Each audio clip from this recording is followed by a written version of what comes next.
بسم اللہ الرحمن الرحیم۔ شروع اللہ کے نام سے جو بڑا مہربان نہایت رحم والا ہے۔ لقد أنزلنا إليكم كتابا فيه ذكركم أفلا تعقلون۔ بے شک ہم نے تمہاری طرف ایسی کتاب نازل فرمائی ہے جس میں تمہاری نصیحت کا سامان ہے، کیا تم عقل نہیں رکھتے؟ الصلاۃ والسلام علیک یا سیدی یا رسول اللہ وعلی آلک واصحابک یا حبیب اللہ۔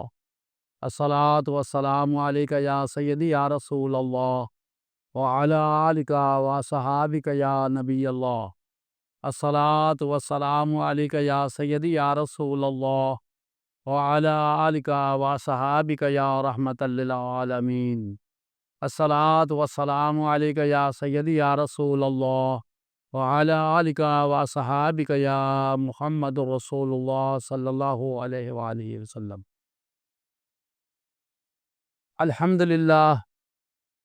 الحمدللہ الذی ہدانا لہذا وما كنا لنہتدی لولا ان ہدانا اللہ، واشہد ان لا الہ الا اللہ واشہد ان محمدا عبدہ ورسولہ۔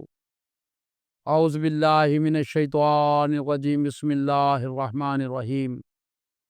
الذین ينفقون اموالهم فی سبیل اللہ ثم لا یتبعون ما انفقوا منا ولا اذى لهم اجرهم عند ربهم ولا خوف علیہم ولا هم یحزنون۔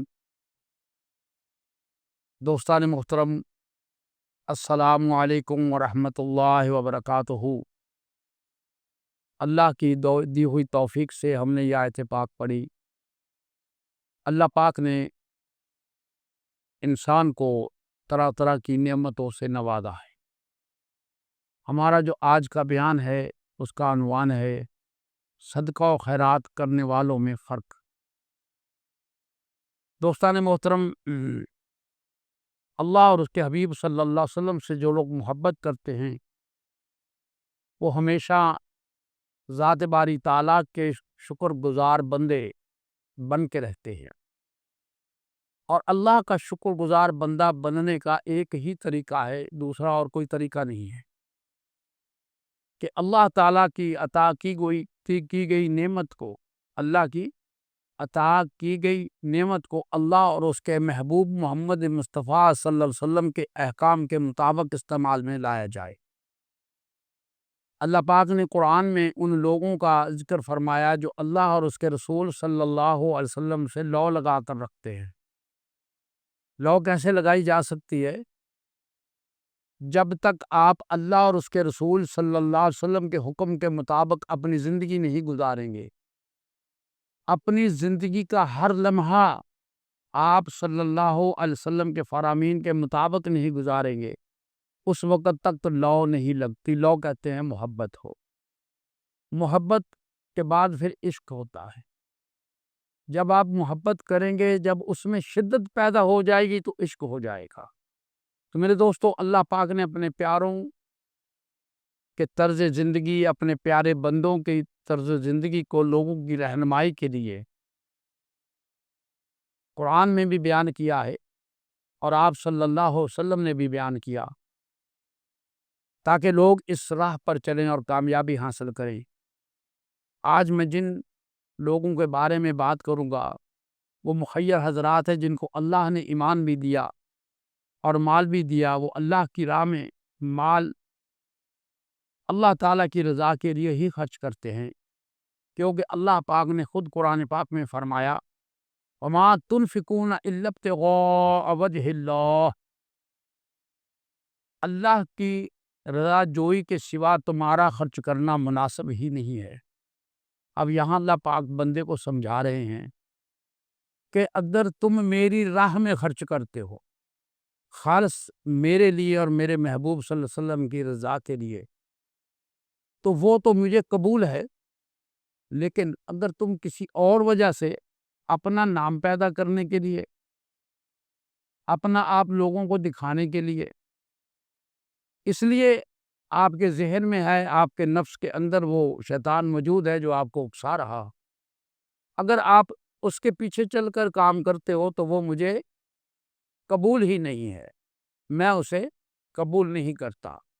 یہ واضح ہو گیا کہ صرف اللہ کی رضامندی کی طلب کے لیے ہی خرچ کرنا چاہیے۔ آپ لوگ دیکھتے ہیں کہ دنیا میں بہت سے اس بات کے دعوے دار ہیں کہ وہ اللہ کے لیے خیرات کرتے ہیں، اللہ کے لیے صدقات دیتے ہیں، اللہ کے لیے نیک کام کرتے ہیں، اللہ تعالیٰ کے لیے دوسروں کے کام آتے ہیں، مگر قرآن میں اللہ پاک نے ان کے دو طبقے بیان فرما دیے۔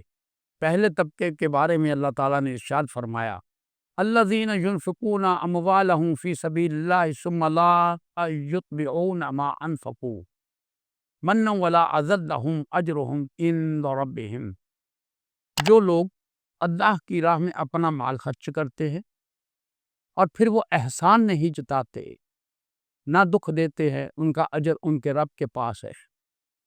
دوستان محترم، اس آیت پاک میں اللہ نے بتا دیا کہ اگر آپ کسی پر احسان جتاتے ہو تو وہ مجھے قبول نہیں۔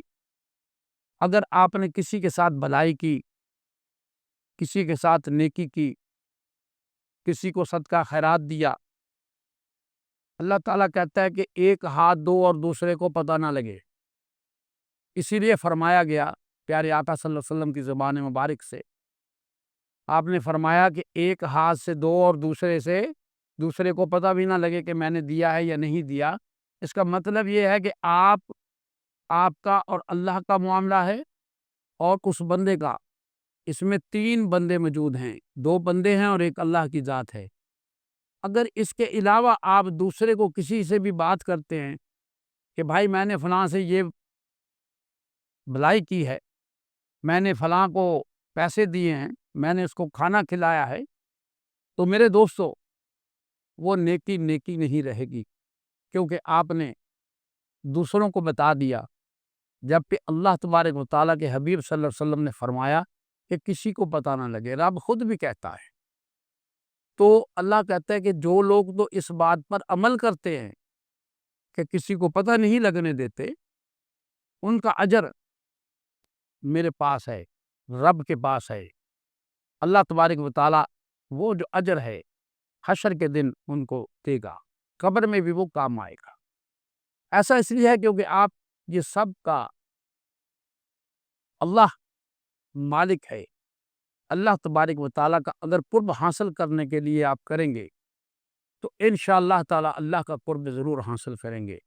اگر دے کر جتانا شروع کر دیں گے تو وہ عمل خالص اللہ کے لیے نہیں رہے گا، اس میں نفس کی ملاوٹ ہو گئی، جبکہ اللہ نے اس سے منع کیا ہے۔